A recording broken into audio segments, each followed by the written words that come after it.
everyone, Infinite Has here, and welcome to another video. Today, I'm going to be talking about a crucial part of the Splatoon 2 competitive scene, and that's tournaments. When you join a team for the first time, your main objective is to win tournaments and get a name for yourself, but they can be very daunting to new players. I want to make a definitive guide to tournaments, which includes how to find and enter them, as well as how to prepare and act in matches. With that out of the way, please like and subscribe as it really helps me out, and let's get right into it. For those who may not know, the Splatoon 2 community hosts a wide variety of tournaments that appeal to everyone. From top level, large scale tournaments, to smaller ones with special gimmicks, there are so many opportunities for players new and experienced. Some tournaments have specific entry requirements, so the playing field is more even, while others are open for anyone to enjoy. These tournaments are usually set up in two ways, Swiss or double elimination. In Swiss, you are placed in a group with several other teams and fight them all in a series of rounds. The top one or two advance to the top cut, where you fight other teams who placed high in their group, and if you lose there, you are out of the tournament. This format is my favourite, as it gives you a chance to play with several teams of varying difficulty, and ensures that you won't be knocked out after 2 matches. The other format, double elimination, works by randomly selecting a team's first opponent. Then, depending if you win or lose, you get into the winners or losers bracket. You then fight other teams until you are eliminated by losing a set. This style is more rapid pace, but you're much more likely to fall victim to bad RNG. But both formats are fun to play and don't take away from the enjoyment of the tournament. So how do I join these tournaments? Most of them are hosted through Discord, where the vast majority of the Splatoon community resides.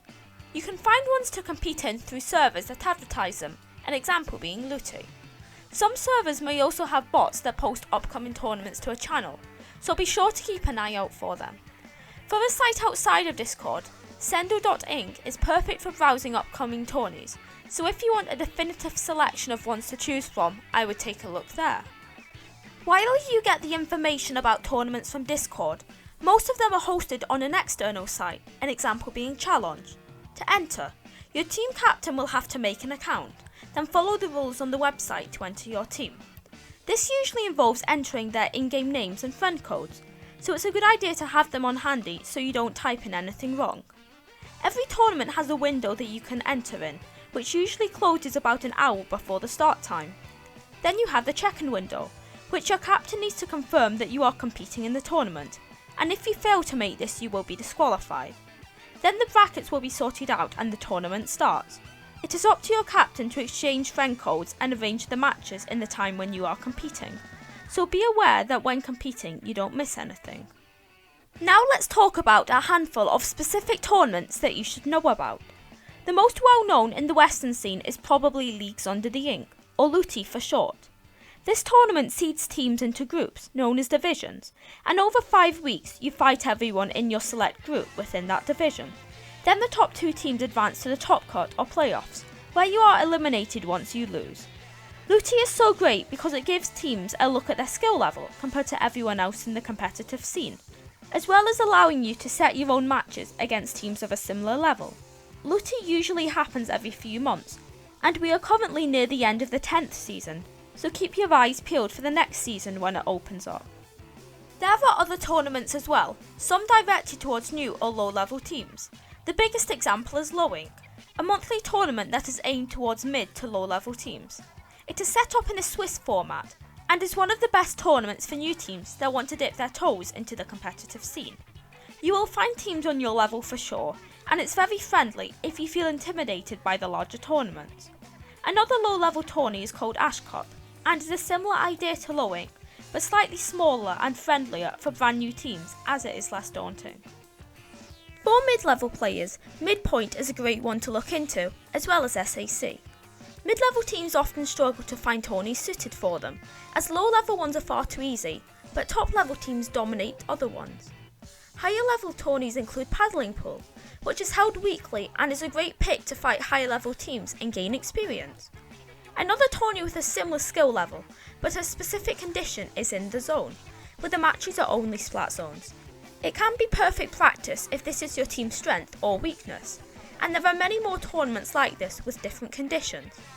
Be sure to keep a constant lookout for ones that may pique you and your team's interest, as there are so many smaller tourneys that spring up that I can't mention here. It's a good idea to support smaller ones if you can, so they can grow and expand their community as well as their prizes. Now let's move on to tournament preparation and how to get ready for one. I would recommend scoping out the tourney you want to play in a day or two beforehand at the latest, then entering it as soon as possible. First, you want to make sure you have the players to compete in it, as well as a sub in case something happens to one of your players. Then you want to have a look through everything about the tournament, the rules, the maps, even some other participating teams. The day before, I recommend you either scrim or do a good league session and consolidate your team play and weapons so you feel prepared for the big day. On the day, try to get a decent sleep so you can fully concentrate when playing, and make sure you have a completely free time slot before, during and after the tournament. I would recommend getting online an hour or two before the start time, and warm up with your team either through a scrim or league. Don't play too much on that day, as you are at risk of tiring yourself out, but also don't leave the warm up too close to the start of the tournament, as that can leave you disorientated and far from your best. An important mental tip is to manage your expectations. Every tournament is good practice, so don't expect to either win or lose. Take every match as it comes and go into each round with a fresh and positive mindset. As I just touched on, when playing in a tournament you need to keep a good frame of mind. It's an opportunity to play against new and old teams, and you can try out new comps in a more competitive environment. There will be matches you dominate in, and others that you will lose terribly. While I don't doubt consecutive defeats can bring you down, I would take the time afterwards to go through why you lost and pinpoint areas for improvement. Maybe the other team was running a comp that perfectly countered you, or you had issues dealing with a specific player. If you win, it also wouldn't hurt to review your games and see why you won and use that to improve on your next matches.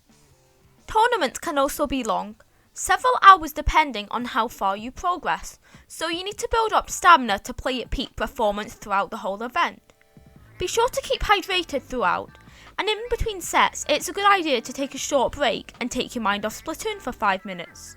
If you have a particularly bad match and you still have games to play, your attitude will probably shift south, so be sure to take a step back, maybe grab a bite to eat and try to forget it ever happened. Treat every game like it's your first, and try your best to stop the nerves from getting to you, as panicking usually leads to decisions that cause your demise, especially if you rush in and get picked off easily.